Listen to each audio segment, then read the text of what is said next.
বন্যার পানি নামতে শুরু করলেও এখনও ডুবে আছে চট্টগ্রাম কক্সবাজার মহাসড়কের সাতকানিয়া অংশ।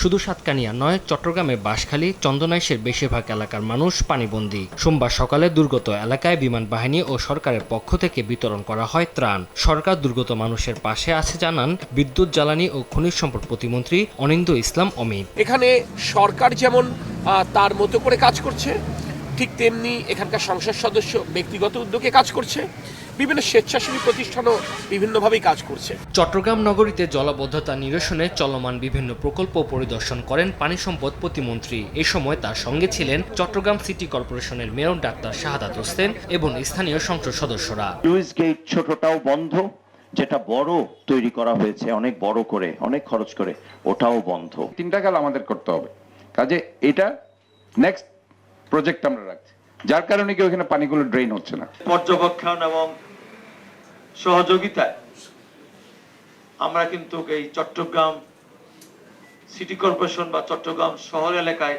কিন্তু আমরা জলাবদ্ধতা ওইভাবে আমরা এখানে দেখতে পাইনি।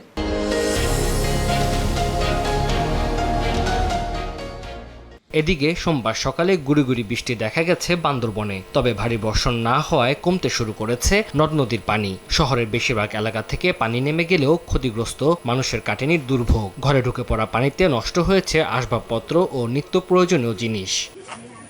রাঙ্গামাটির বাঘাইছড়ি উপজেলার বেশিরভাগ ইউনিয়নে পানি নেমে গেছে। বেশ কিছু বাড়িঘর সম্পূর্ণ ক্ষতিগ্রস্ত হয়েছে। তবে পশ্চিম লাইলাঘোনা ইউনিয়নে এখনো পানিবন্দী 1.5 শতাধিক পরিবার। খাগড়াছড়িতে বন্যায় ক্ষতিগ্রস্ত হয়েছে অভ্যন্তরীণ ও গ্রামীণ সড়ক।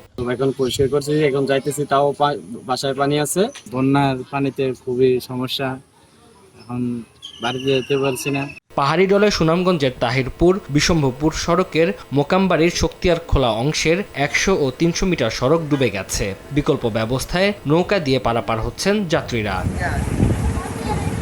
এদিকে সোমবার ভোর থেকে টানা বৃষ্টিতে কুমিল্লায় সৃষ্ট জলাবদ্ধতায় নগরীর বিভিন্ন এইচএসসি পরীক্ষার কেন্দ্রে পৌঁছাতে দুর্ভোগে পড়েন পরীক্ষার্থীরা। এদিকে ভারী বৃষ্টিতে সদর হাসপাতালের ওয়ার্ড প্লাবিত হয়। চরম ভোগান্তিতে পড়েন রোগী ও তাদের স্বজনরা।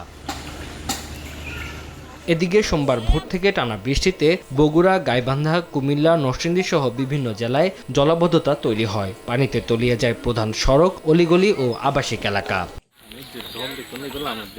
এদিকে জুলাই জুড়ে ভারী বর্ষণের পূর্বাভাস দিয়েছে আবহাওয়া অফিস। আগামী 24 ঘন্টায় পার্বত্য অঞ্চলে বন্যা পরিস্থিতি উন্নতি এবং আগামী 2 দিন সিলেট, সুনামগঞ্জ ও উত্তরাঞ্চলের 9 জেলায় বন্যা পরিস্থিতির অবনতি হতে পারে বলে জানিয়েছে বন্যা পূর্বাভাস ও সতর্কীকরণ কেন্দ্র।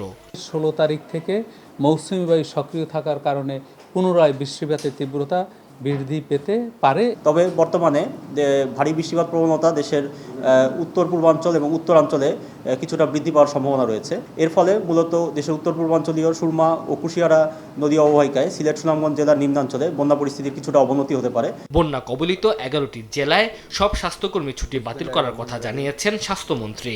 সকল স্বাস্থ্যকর্মীদের বন্যা পীড়িত এলাকায় ছুটি বাতিল করা হয়েছে এবং সার্বক্ষণিকভাবে দিনে রাতে আমাদের স্বাস্থ্যকর্মীরা কাজ করতেছে। ওভার অ্যান্ড অ্যাবাভ আমাদের জেলা প্রশাসক এবং তার সকল স্টাফ। কাউকে সাপে কামড় দিলে দ্রুত হাসপাতালে নেয়ার ব্যবস্থা করতে সিভিল সার্জনদেরকে নির্দেশনা স্বাস্থ্যমন্ত্রীর। গত কয়েকদিনের অতিবর্ষণে। তানজিল হাসনাত, সময় সংবাদ।